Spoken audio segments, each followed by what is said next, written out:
Hello everyone, कैसे हैं सभी लोग। और जैसा कि मैंने आप लोगों को प्रॉमिस किया था कि मैं आपके सारे एक्सपेरिमेंट वाले जितने भी रहेंगे केमिस्ट्री के सारे प्रैक्टिकल्स कराने वाला हूं। तो आज है उसका पहला पार्ट। आज अपन करने वाले हैं सारे फंक्शनल ग्रुप टेस्ट, है ना। तो फटाफट से 5-10 मिनट में सीख लेते हैं कि कैसे फंक्शनल ग्रुप टेस्ट किया जाता है। सुनिएगा, पहले तो जो भी यहां पे साथी जुड़े हैं अपने दोस्तों के साथ फटाफट शेयर करिएगा और मैं विद इन मिनट्स बताता हूं आपको कि कैसे कौन कौन से जो मेरे फंक्शनल ग्रुप हैं उसको पहचानना है। ठीक है, तो सबसे पहले आप लोग फंक्शनल ग्रुप तो जानते हो ना, है या फिर मुझे फंक्शनल ग्रुप भी बताना पड़ेगा। मैं फटाफट से आपका फंक्शनल ग्रुप रिवाइज करा देता हूं एक बारी, फिर मैं टेस्ट दिखाता हूं, है ना। अगर फंक्शनल ग्रुप ही नहीं पता होंगे तो भैया दिक्कत हो जाएगी।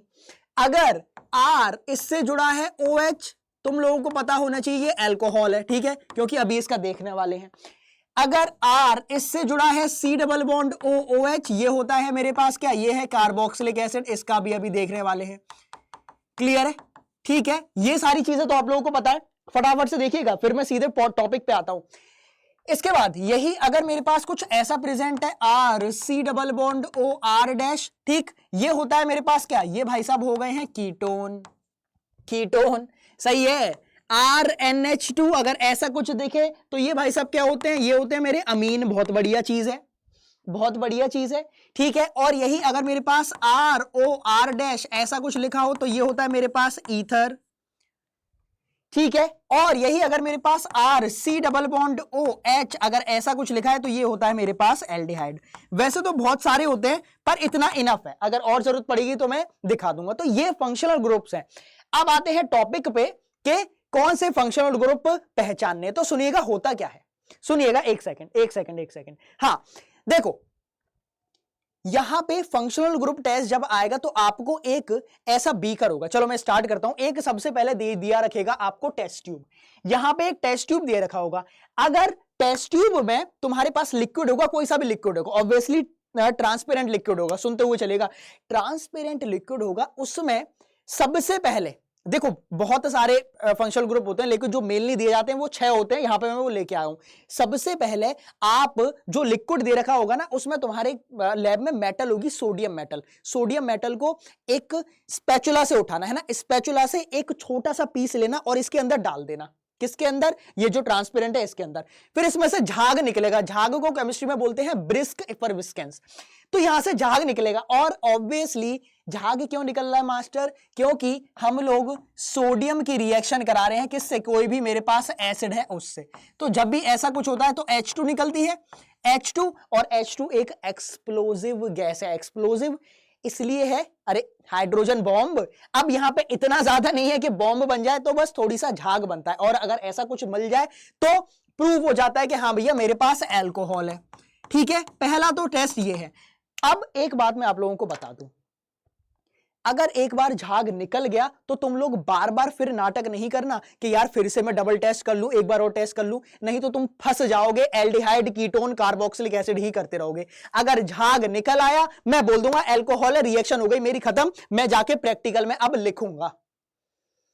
ठीक है, तो अपनी बन गई है अल्कोहल, अपना बन गया है दारू, बन गई है बढ़िया तरीके से। क्लियर। अब आते हैं इस वाले पे। इस वाले का क्या मतलब है, यहां अब अगर मुझे कोई भी लिक्विड दे रखा हो, कोई भी लिक्विड दे रखा हो, और उसमें सुनिएगा, और उसमें क्या करूंगा मैं, सोडियम बाइकार्बोनेट डालूंगा। क्या डालूंगा, सोडियम हाइड्रोजन कार्बोनेट या सोडियम बाइकार्बोनेट, एक ही बात है। अब यहां भी झाग बनेगा। अब तुम बोलोगे सर इधर भी झाग बन रहा है, इधर भी झाग बन रहा है, मालूम कैसे पड़ेगा, एक ना एक शूटिंग, जैसे जो CO2 रहता है इसमें स्मेल नहीं आती है, इसमें थोड़ी सी आपको स्मेल लगेगी, बहुत थोड़ी सी इसमें स्मेल लगेगी। यहां बिल्कुल भी स्मेल नहीं आती है क्योंकि CO2 है ना, कार्बन डाइऑक्साइड की कोई स्मेल नहीं होती। हम लोग मतलब बार बार CO2 बाहर निकालते तो किसी को स्मेल नहीं आ रही ना, ओहो कार्बन डाइऑक्साइड की स्मेल है ना। ठीक है, तो ऐसा ही इसमें होता है। यहां अगर कोई भी मैंने लिक्विड डाला, उसके अंदर जो हमें लिक्विड दे रखा है, ऑब्वियसली हमें एक टेस्ट ट्यूब में लिक्विड दे रखा होगा, 1 ml या 2 ml जो भी दे रखा हो। अब तुम ये मत करना, एक और मैं तुम्हारी सिली मिस्टेक, तुम लोग क्या करते हो कि तुम लोग ना इसमें एक ही बार में पूरा जितना दे रखा है एक ही बार में पूरा डालना, ना ना, सबसे पहले उसको आधा आधा करो, थोड़ा थोड़ा सा टेस्ट ट्यूब में निकाल लो। तो अगर ये नहीं बना तो क्या पता वहां से मेरी CO2 निकले, CO2 के बबल्स बने, CO2 के बबल्स बनेंगे। और एक और डिफरेंस मैं बता दूं, जब आप ये दोनों जो सेम है ना, ये दोनों सेम, इसमें से यहां पे ज्यादा फॉग बनेगा। ध्यान रखिएगा, इधर से मोर एक्सप्लोजिव बबल्स होंगे।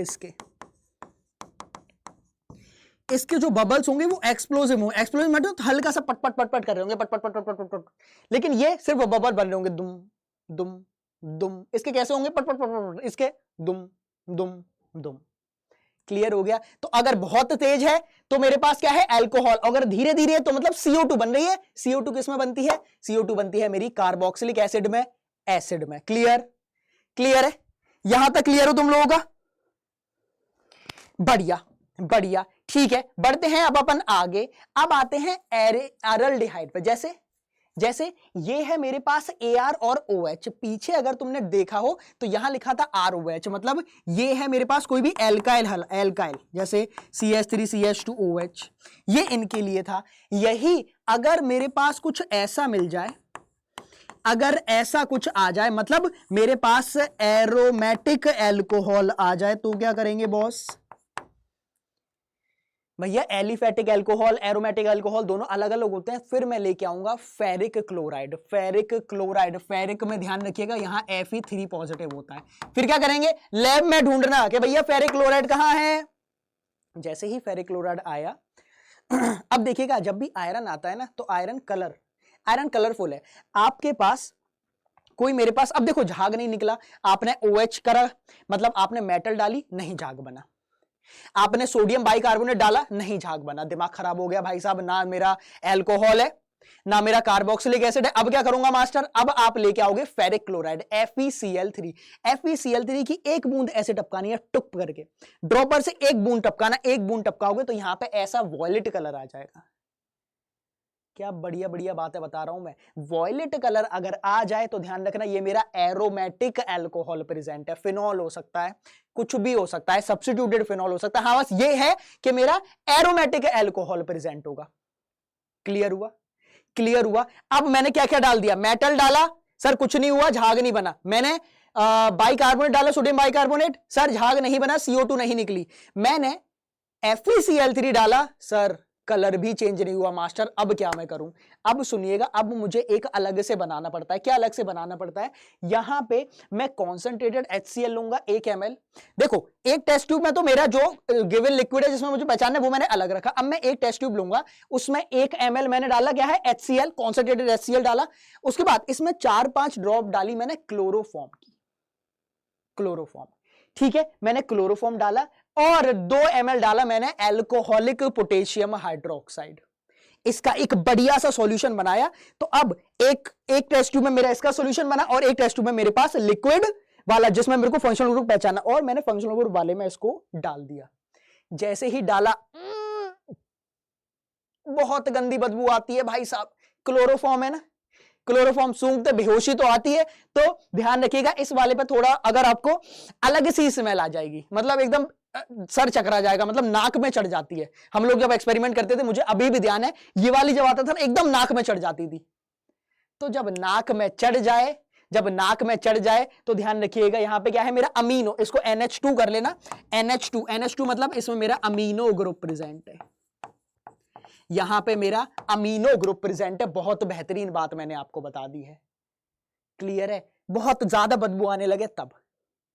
सही है, इतना क्लियर हुआ। अब मैं थोड़ा सा और आगे बढ़ता हूं।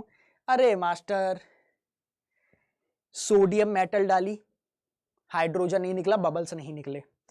उसके बाद फिर क्या डालोगे आप? उसके बाद डालोगे आप सोडियम बाइकार्बोनेट, CO2 नहीं निकली, ब्रिस्क एफर्विस्केंस नहीं आया।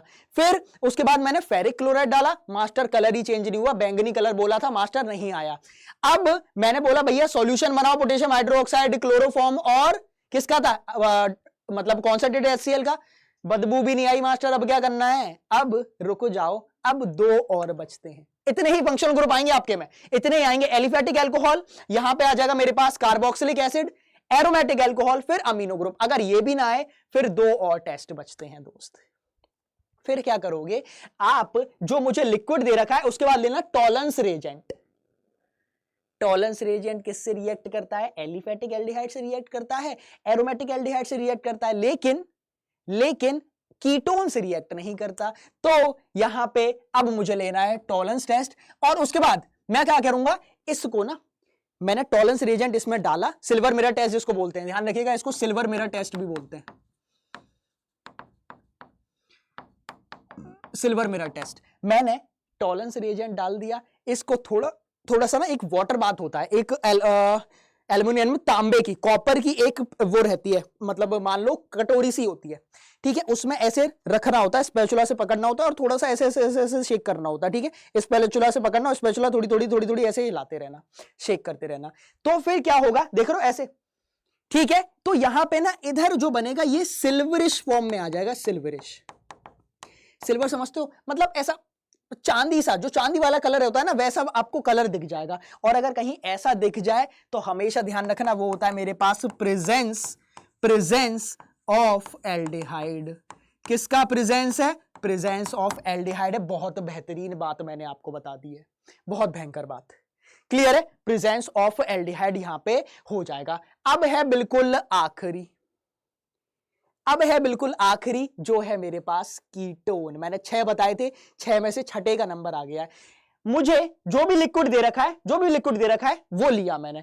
उसके बाद वहां पे मैं डालूंगा मेटा नाइट्रोबेंजीन। ये थोड़ा सा कॉम्प्लिकेट आपको लगेगा, पर मेटा नाइट्रोबेंजीन आपको डालना है। जब मेटा नाइट्रोबेंजीन आप इसमें डालोगे, डाइल्यूट NaOH सोडियम हाइड्रोक्साइड आप डालिएगा, तो यहां पे इसको शेक करना, शेक करोगे तो सबसे पहले सुनना, यहां एक वॉयलेट कलर बनेगा, इधर वॉयलेट कलर बनेगा, लेकिन जब आप उसको शेक करोगे, धीरे धीरे शेक करोगे, तो जो वॉयलेट कलर बना था NaOH डालने के बाद, वो धीरे धीरे फेड हो जाएगा, मतलब माइल्ड हो जाएगा, माइल्ड। जो लिक्विड दे रखा है वो लिया, ठीक है। नाइट्रोबेंजीन उसमें मैंने 0.1 ग्राम, क्योंकि नाइट्रोबेंजीन जो है ना, नाइट्रोबेंजीन कोई लिक्विड नहीं होता, नाइट्रोबेंजीन एक व्हाइट कलर का मतलब पाउडर की फॉर्म में रहता है। तो स्पैचुला से मैंने उसमें 0.5 ग्राम डाला, शेक किया, वॉयलेट कलर का हो गया। जब वॉयलेट कलर का हो गया, मतलब उसमें डालते ही वॉयलेट कलर हो जाएगा। फिर आप थोड़ा सा थोड़ी देर, ऐसा नहीं है कि भैया टेस्ट ट्यूब पकड़ा, ऊपर उंगली लगाई और डड लग गए, ना, ऐसे प्रैक्टिकल नहीं होते हैं। उसमें थोड़ा सा शेक किया, शेक करोगे तो जो वॉयलेट कलर यहां तक जनरेट हुआ था, वो अब धीरे धीरे फेड होने लगेगा, और फेड होने लगेगा तो इसका मतलब ये है कि यहां से प्रेजेंस ऑफ कीटोन हो जाएगा, प्रेजेंस ऑफ कीटोन खत्म हो गए। एल्डिहाइड सबसे पहले क्या था? Alcohol, carboxylic acid, aromatic alcohol, देखा, फिर अमीनो ग्रुप, फिर आ गया मेरे पास एल्डिहाइड, और एंड में है मेरे पास कीटोन। आप चाहो तो ये लो, मैं सबके स्क्रीनशॉट दिलवा देता हूं। ये रहे आपके स्क्रीनशॉट, पहला स्क्रीनशॉट ले लिया, दूसरा स्क्रीनशॉट ले लिया, तीसरा स्क्रीनशॉट ले लिया। अब इसका स्क्रीनशॉट लेने की जरूरत नहीं है। आई होप कि आपको पूरा बढ़िया तरीके से क्लियर हुआ होगा, और ऐसे ही मैं सारे आपके कराने वाला हूं, वॉल्यूमेट्रिक एनालिसिस, सॉल्ट एनालिसिस, सब कुछ कराने वाला हूं। तो ये था functional group test. I hope आपको पूरा बढ़िया तरीके से क्लियर हुआ होगा। कोई डाउट, कोई दिक्कत है तो कमेंट बॉक्स में बताइए। बाकी अगर अच्छा लगा हो जो मैंने आपका पूरा यहां पे अच्छे तरीके से बताया है, पूरा आपको समझ आया हो, तो प्लीज प्यार देने में कमी मत रखिएगा। मिलते हैं अगले सेशन में, और भी आपके लिए प्रैक्टिकल एग्जाम्स आते रहेंगे, और साथ साथ आपकी क्लास तो चली रही है, चाहे वो बोर्ड वाले थ्योरी क्लासेस हो गई या फिर CUT हो गया, ठीक है। अपना प्यार साइंस अड्डा पे बनाते हुए रखिएगा और पढ़ाई करते हुए रखिएगा। Thank you so much, bye bye.